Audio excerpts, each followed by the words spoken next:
What is the most pivotal moments in history left more than just records behind? They left spirits. Welcome back to The Common Historian, where history meets the supernatural. I'm Jeremy, and each week we explore the haunting intersection between our past and the paranormal. Tonight, I'm joined by Holly from Holly's Haunts, a paranormal photographer who has documented over 150 haunted locations across the country.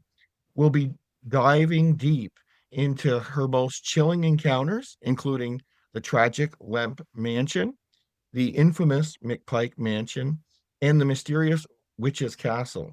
So grab your favorite beverage, dim the lights, and prepare to journey into the world where history refuses to stay buried.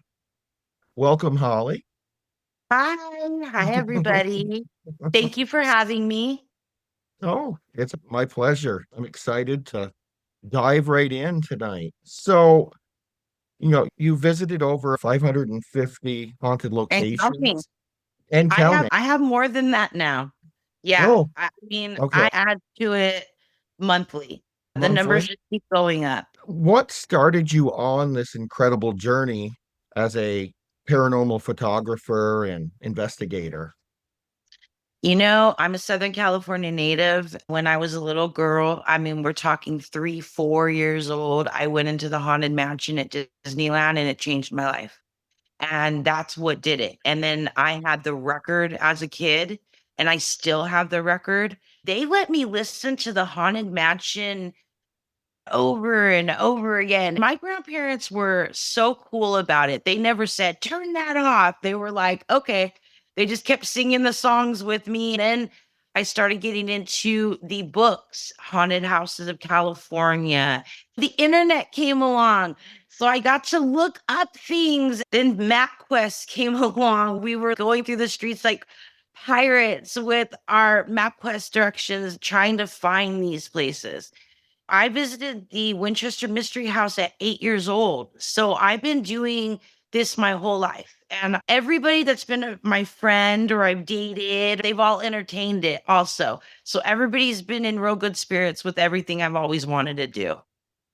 Oh, that's great. So, how has your approach to documenting these locations evolved over the years? Now that I have the tools to do the history and to really dive deep into what is causing the hauntings, I want to know if it's an urban legend or did somebody actually die in the house? Is it murder? Is it suicide? Is it natural causes? Was the love of the house alone making Aunt Ethel? You're still seeing her floating down the hallway because she don't want nobody touching her furniture. These things are occurrences. Some say residual, some say that doesn't even exist. I believe it does, especially when particular things get being played out again and again, and then people see the same hauntings over and over. But there's definitely the side to it of the tragedy and love stories and things like that that makes these hauntings real. And that's where I'm different from a lot of paranormal people. I really want to know the truth, the stories. And if it is an urban legend, we're going to specifically say that's not true. That's an urban legend. Okay. Yeah, I really think that, I do believe there's a difference between the residual and an intelligent haunting because, you know, if the same person's seeing the same thing over and over, I would call that a residual. Absolutely. I do too. And like if it's the same pattern that they're seeing them, you always hear of the staircase ghosts. They're on the staircase and people see them in the same place. So that would be residual. Yeah. So let's dive into the Lemp Mansion, Okay. St. Louis. For those unfamiliar, can you give us kind of a overview of the tragic history behind the location? Absolutely. The tragic family of the Lemps came from Germany, and what started as a little country store turned into making beer, German lager in particular. And if you think about it, St. Louis has Anheuser-Busch, Pabst, And here comes the Lemps, with their German lager. What also came was prohibition. Now, four Lemps in the family committed suicide, and that is an alarming number of people. Three in particular committed suicide in the home, the haunted house, and other people died in the house of cancer and stuff. So we're going to go back to William Sr. He committed suicide in 1904 after his son died at 28 years old from a heart problem. And his best friend of the Pabst beer, he passed away suddenly. He didn't want to deal with it anymore, and he ended his life in the house, self-inflicted gunshot wound. Then you have the daughter. She committed suicide in 1920. Very suspicious because she was going through a divorce, which in the 20s was almost unheard of. People usually stay and stick around. So she committed suicide. She was just grief stricken with all this. And upon hearing this, William Jr. had even said, well, that's a lemp for you. William Jr. was the playboy of the family. He was the one that went through the prohibition and lost everything. They had $1 million company. In the end, they had to sell it for a shoe factory for, if you have millions, for like $500,000. So he was in despond. He was going through a divorce also, and he shot himself in 1922 in the house. Then comes along Charles. Charles was a loner who lived in the house. When Charles committed suicide, he killed his dog first, which I never can understand that. Let the dog go. You don't got to kill the dog. He killed the dog and then killed himself. So those died in the house. Now, the last Lemp to live in the house was Edwin, and he lived to be 90 years old. Upon Edwin's death, he had everybody burn and destroy all of the precious heirlooms and anything that belonged to the Lemps to destroy the curse. There was also an illegitimate child from Billy, that's William Jr. He was the third Lemp. That's the party animal. He had a baby out of wedlock.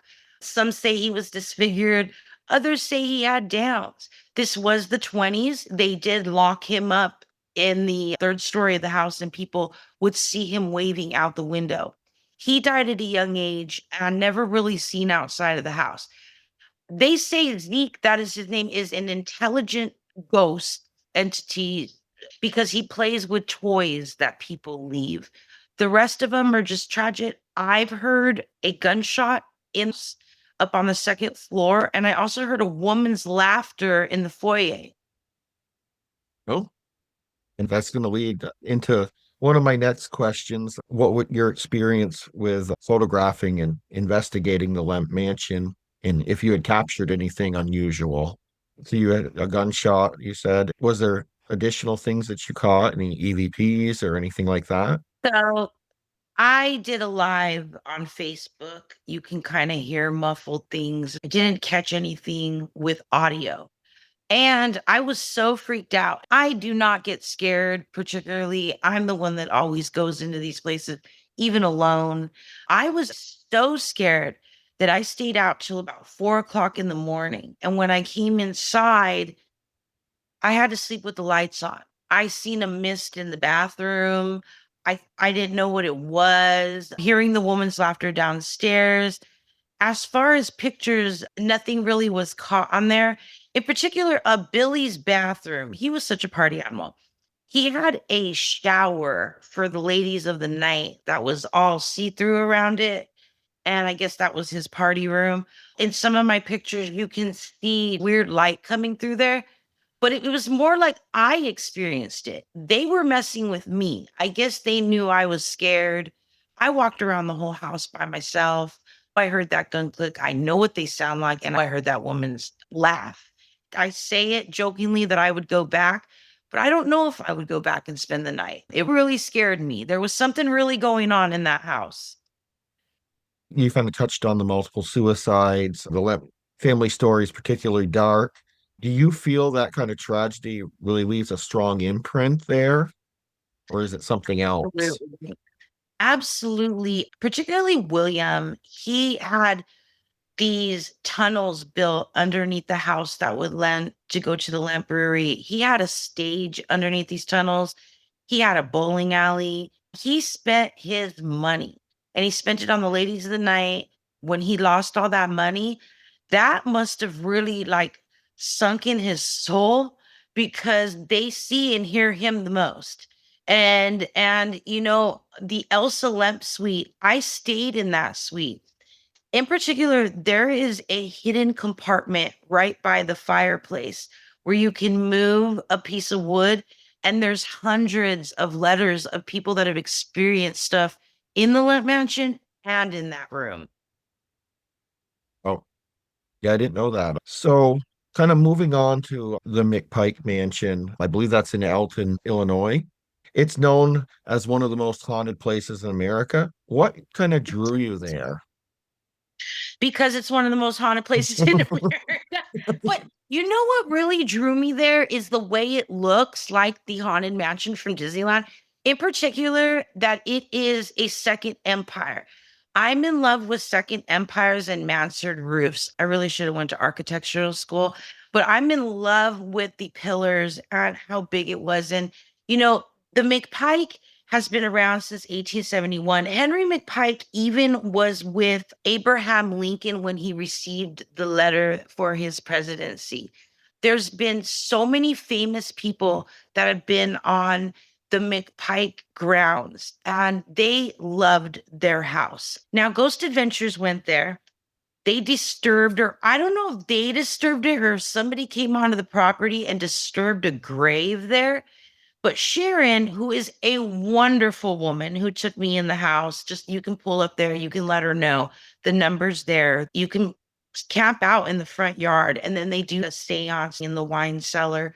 They are hearing things all the time. They're seeing things, they're catching it. They have painstakingly are restoring this beautiful haunted mansion. I mean, it's all over Facebook how much they've done to restore it to its glory. Really nice. I like when locations have the ability to, even if haunted or not, if they're old, as a historian, I really like it when they can get restored, especially back to their original form. Absolutely. Yeah. And we have that in common that is why I go to these places.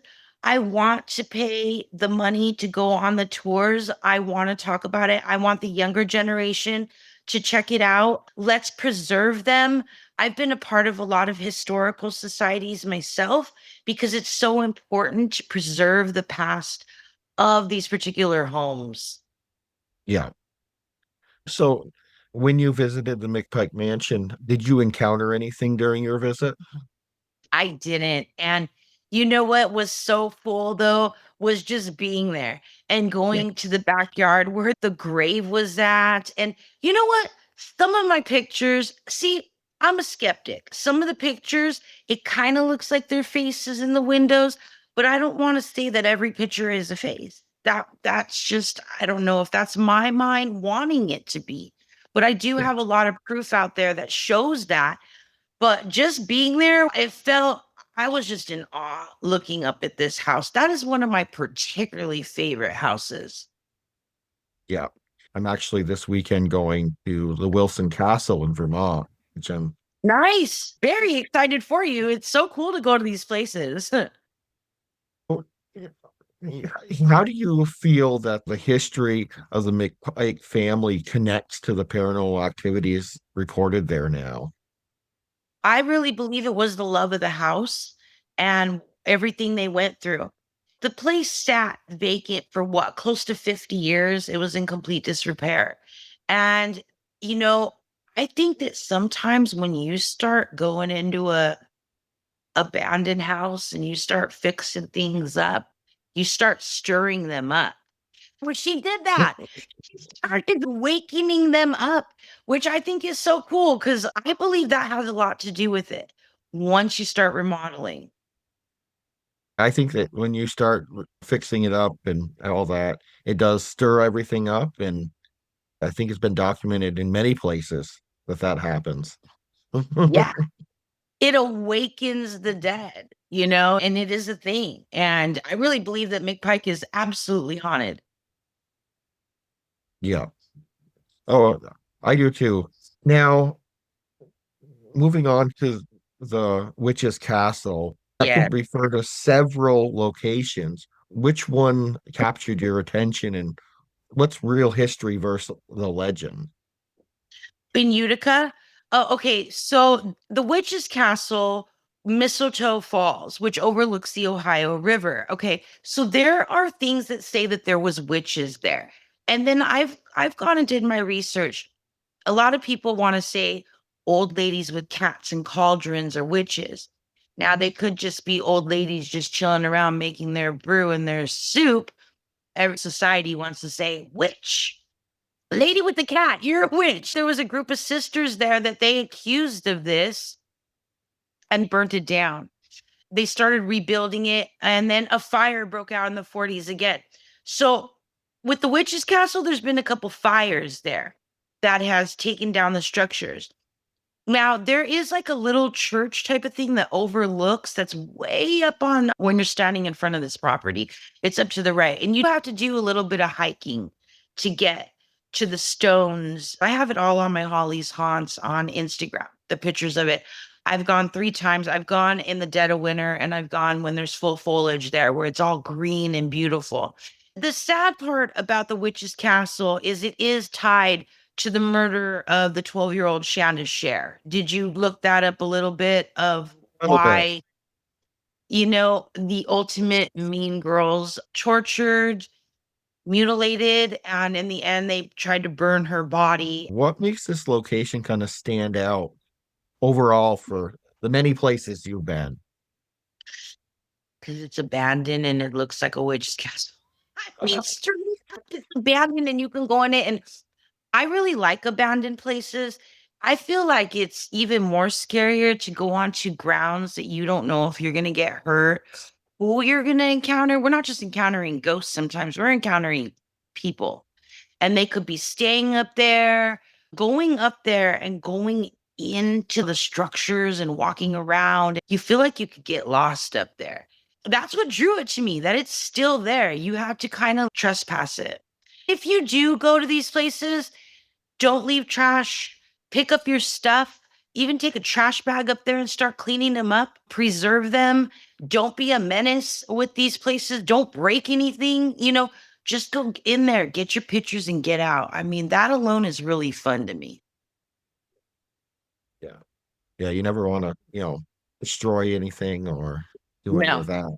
If that's you're right. now, have you experienced anything when you were there? At the witch's castle, there was like a sadness because of knowing that Shonda Share was pretty much like kind of bullied there. They took her little Mickey Mouse watch and they were playing it and they were making fun of her and they were telling her that there was skeletons there and they were scaring this young girl there. To me, that's what resonated, how scary it is back when I was in junior high and getting bullied and everything, imagining something like that happening to me. I would have I would have ran. I would have took off down that road and ran. Poor Shanda Share, and that's the thing, like knowing that happened there. That's the scary part. That's the sadness that's over it. There's a heavy feeling in particular because of that. Okay. So moving on to kind of, photography and the paranormal. As a photographer, techniques do you use when documenting haunted locations? What was the question? I couldn't Oh, hear you. What was sorry about that. As a photographer, what techniques do you use when documenting haunted locations? I found? And I used to have a camera. And you know what? I just ordered it off of Amazon to start actually with my actual camera. I ordered the wiring and everything for it and the plugs. So I am literally just going in there with my camera and I'm taking pictures, trying to get the best shots, always from the front and from the side, taking videos, going in as much as I can. I really want the front of the house. I want the houses in all their glory. Like they're the pinup girl. And with the phones today, sometimes they're better than some of the high-tech cameras. For all the iPhone users out there, my Samsung is great and it has a better camera quality. I've looked it up. I can fiddle with it and do features that the iPhone can't. I know that having a Samsung is like having a little computer at my fingertips. The picture quality from the years, even my little hotshot and all the cameras, my camera now is better than those that I used to have. The quality is coming out beautiful now. Yes. I use my iPhone, take a lot of pictures. They're nice quality. iPhones have different features. They have a snap where it takes a bunch of pictures at once, other things like that. That's really good with ghost photography because when you take like 10 at one time, something will show up. Yeah. And speaking of that, have you ever captured something in a photo that you didn't see with the naked eye in the moment? Yes, I actually captured a full body apparition in Tuscaloosa, Alabama at the Old Bryce, which is a insane asylum. Oh, And, this place, okay, so I've been doing my research on it. They've locked it up again. So you can't even drive back there. The driveway is about 2 or 3 miles. That's a long driveway. The potholes on this driveway, I thought the car was going to get wrecked, but I made it back there. This place is huge. And it was such a shambles. And I was wearing flip flops. And I just didn't wanna go in there and step on a nail. I didn't even want to put on boots and go in there. I walked in, I did a shot like this, and I caught figures in the windows, and I caught a full body apparition that moved behind a pillar. I went on to this show called The Paranormal Warehouse. They could not debunk it for anything. So no. they were like, no, you really caught something. And that's on my Holly's Haunts. It's wrecked. It's in shambles. I was like, I'm in Alabama. I don't have any health insurance in Alabama. I'm not going to go and fall down or go to the emergency room. It cost me $40,000. Like, I'm not going in there. Usually I'm all for it, but this time I was like, I'm not doing it this time. It's kind of got a feeling. Yeah, I really did. I was like, how am I going to explain this if I get hurt out here? Oh, sorry, I was trespassing. Can you come and save me? No, it's not a good look. So I didn't do, I was like, no, we're not doing that. I didn't go in, but I did catch that. That's nice. I'll have to go check that out on your Instagram. It shows it. It's like you just see a bunch of like bricks, it looks like, and then you just see them. They're just walking right in front of it. I loaded it up into Facebook, and all my friends were like, hey, do you know what you just caught? Do you know what you just caught? Because there was no Wi Fi out there, I didn't know for like an hour and a half later that I had actually caught a full body apparition on camera. Wow. How do you distinguish between photographic anomalies like dust or lens flare and potential paranormal evidence? I don't really think that orbs are ghosts. Sometimes I go, nope, that's not a ghost. That's dust. That's a bug. I'm such a skeptic that I got to see real proof. I've asked a couple other paranormal people about things that I've caught, and they're like, nope, that's a lens flare. That's this. I'm getting to know what they are now that I don't even question them when I see them now. I'm like, nope, that's not what that is. Just like when you have your windows open and you see the dust particles, no matter how much you clean, I'm a clean freak. No matter how much you clean, you will see little dust particles. So they're not always ghosts. Yeah, you always have to be wary. So when you actually get something, you know what that is. Absolutely. Yes, exactly. Out of your many hundreds of locations, which ones are your absolute favorite and why? Those 3 that we mentioned today, the Lemp Mansion is a favorite of mine, even though it messed with me and I got scared. The history is crazy. Witch's Castle, because it is abandoned, and of course, McPike. I really love the Winchester Mystery House since I was a kid. I've really done my research on Sarah. I call that the house that grief built because she lost her husband and her baby when they went into the safe. There wasn't millions of dollars in gold bars, and there was only locks of her husband and her daughter's hair. That's all that mattered to that woman in the end. She was lonely. She was up there with her planchette board. She was playing Miss Architect, and I call that the house that grief built. And, the Whaley House in San Diego, my ex-husband heard footsteps upstairs. He actually heard the ghost of Yankee Jim. I was pregnant with my daughter at the time, and I did not hear them, but he did, and I was all jealous. I was like, wait, I wanted to hear that. I love old San Diego and the Whaley House. One of my favorites, which I've been constantly photographing, is the Cecil Hotel and all the old hotels in Los Angeles. I love old hotels. The Cecil is scary to me.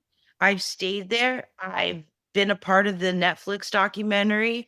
I was in there about a year and a half ago. My friend was staying there and I got to go in and walk all through it. And it was really a creepy place. Oh, I can imagine. I've watched and researched a bunch on that. It's one scary place. It's very scary. And, there's also the murder houses in Los Angeles. Sharon Tate's house, the house that Paul Byrne committed suicide in, that Sharon Tate had that dream, that premonition. That's a scary house. Yeah, just there's so many littered here in Los Angeles that those are my favorite. And then my favorite cemetery is Hollywood Forever Cemetery. There's so many legends buried there. Definitely on my bucket list if I ever make it to California. Yeah, you gotta come out here, I'll show you them. There's so many weird houses out here, and a house that's not a haunted house, but it is my favorite, is the witch's house in Beverly Hills. I have been photographing that house for years before social media. So I've been in love with the witch's house before anybody knew what it was, before social media went after it, and then all the influencers in front of the house taking pictures. I knew what it was since I was young. I love that house. Have you been to Preston Castle? Yes, I went last year. I felt Preston Castle was one of the most depressing places I have ever been. I felt the infirmary. I am not psychic in any way, but I do get feelings and I feel an overwhelming sadness at Preston Castle, especially in the infirmary where they would give those poor boys cold baths and stuff like that. They were torturing them and whipping them.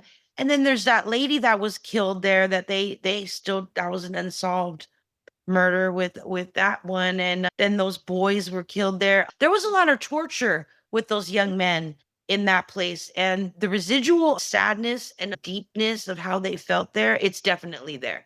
The Preston Castle is very haunted. I interviewed the lead investigator there about a month or maybe 6 weeks ago. So, yeah, the story is the one that killed the maid or lunch lady. He's there. They say that. And you can feel it in that area where she was killed. The Preston Castle is really spooky. I do feature it a lot on my Holly's Haunts page because I took a lot of video there. The sadness of it was one of those things that I was like, ooh, we'll go back one day, but let's get as much video and everything as we can right now. I particularly enjoyed the story. It's a very sad story. Very sad. What was the most unexpected or shocking encounter that you've had during one of your visits to the many places you've been? Shocking was the Lemp Mansion because I was seeing shadow people. And I was seeing things that I had never seen before to the naked eye. I know I'm seeing this stuff. They're actually playing with me right now, me walking around the halls. That's why I always go back to the Lamp Mansion. That really, really did something to me where I know ghosts exist because of that house right there. I know they're real. I've been touched at other places. I've experienced things in my own apartment with my haunted clock. I have a haunted clock.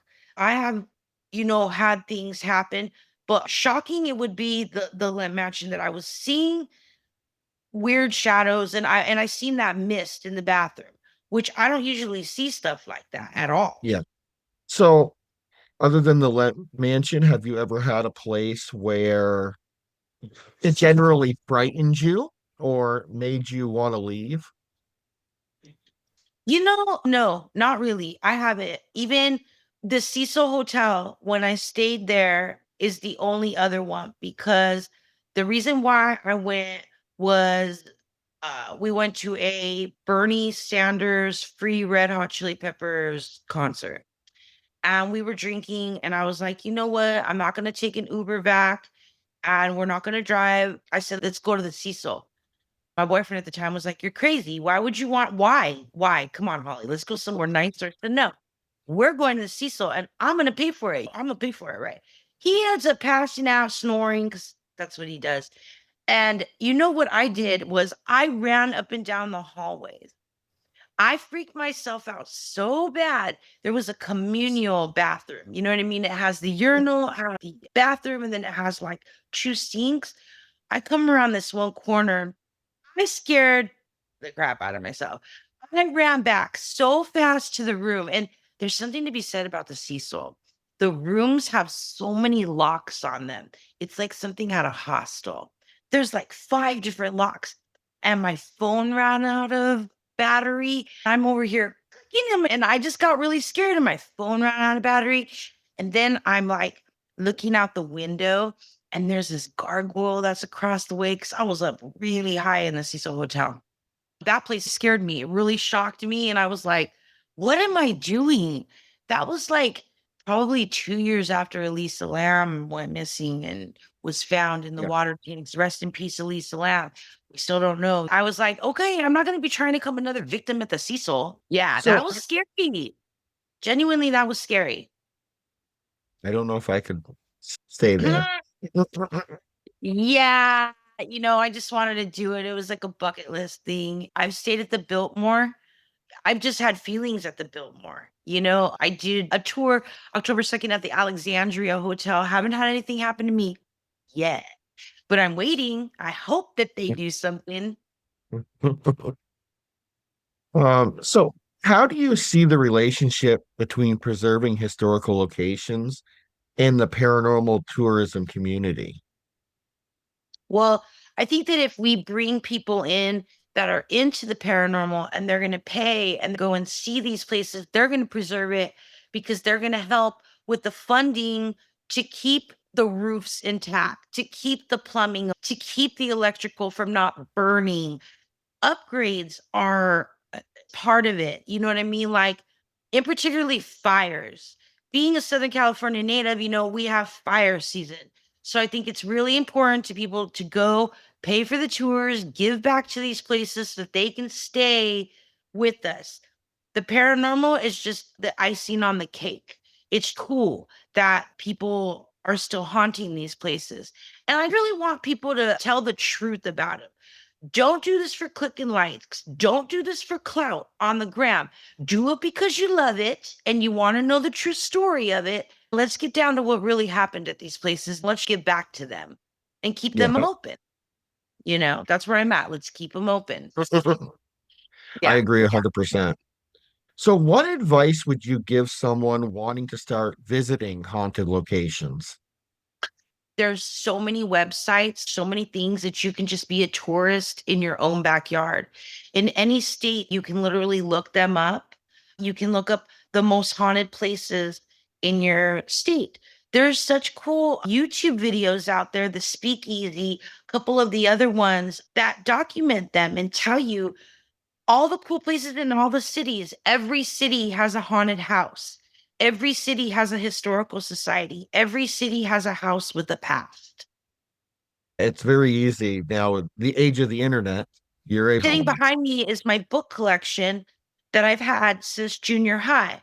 And these books were my map, the Haunted Places Index. Now, it's not always true, some of the stories, but it does give you the addresses. Then you can do your digging yourself and see what you want to do. Be a tourist in your own backyard. Find out the oldest house in your town. Go and visit it. See if you can see it. And I always give praise to security guards, hostesses, and waiters, particularly. Those people will tell you the truth. If you want to know if something's haunted, just ask. Don't be a creep about it. Just say, hey, that's what I do. Is it really haunted? And they'll tell me. The security guards, they'll always tell me. They're cool, and it's like, well, this happened to my friend or this happened here. They're always game for it. Yeah. Just a couple more questions. So, what's next for Holly's Haunts? Any dream location still on your bucket list? I really want to go to New York, but I need to go up to the Pacific Northwest. I'm planning a trip to Seattle. I'm planning on taking a plane to Seattle and then driving down the Eureka, the Carlsbad Mansion. There are so many places I still haven't seen in California that are above Sacramento. I did Sacramento Governor's Mansion for my birthday last year, which was on my bucket list. I was like, I have to see these places. And now I'm just going to keep going up north. I want to see Seattle. I want to go to Oregon. I want to go to the Flavel House, Cannon Beach. I want to go to the Goonies stuff. I want to see the Twin Peaks stuff. I Yeah. want to see my 80s childhood. I want to see it in front of my eyes. I want to go to all these places, but there's so many places up in Washington and Seattle that I need to see. Once I hit Seattle, Oregon, California, I can write my first book. I want to do it like a trilogy. I can write a book right now with over 550, but I want to do it with California, Oregon, and Washington first. Then I'll go into Arizona, New Mexico, Texas. That's going to be my next adventure, going up to That's Seattle and then driving back down. oh, Yeah, that sounds fun and exciting. there's so many places too. So, where can my audience follow your work and see your photography? I know we mentioned Instagram. Is there other places? I'm on Snapchat on Holly's Haunts. I think it's 13. I'm on YouTube under Holly's Haunts. It's mainly Instagram right now and then TikTok. TikTok, I just get so drawn into there that I should really upload more, which I'm going to. I have a couple days off, so I'm going to get on that. But it's mainly Instagram. Right now, there's only 9 days left as of today, Wednesday, till Halloween. I've been doing a 45-day countdown and I haven't done number 9 yet. But I'm going to. I'm going to do that today after I get off the phone with you. I'm just constantly posting stuff and looking for it. This is a never-ending thing. When I'm a little old lady, we're going to still be doing this. We're going to still be talking about this. We're just going to have even better stories. Yeah, yeah, Yeah. very true. So, you know, as history books close, but some stories refuse to end, I want to thank you, Holly, from Thank you. Holly's Haunts, for sharing her incredible experiences with us tonight. If you want to see more of Holly's haunting photography and follow her paranormal adventures, make sure you check out Holly's Haunts. The links will be in the description below. Keep exploring the shadows and see you on Wednesday.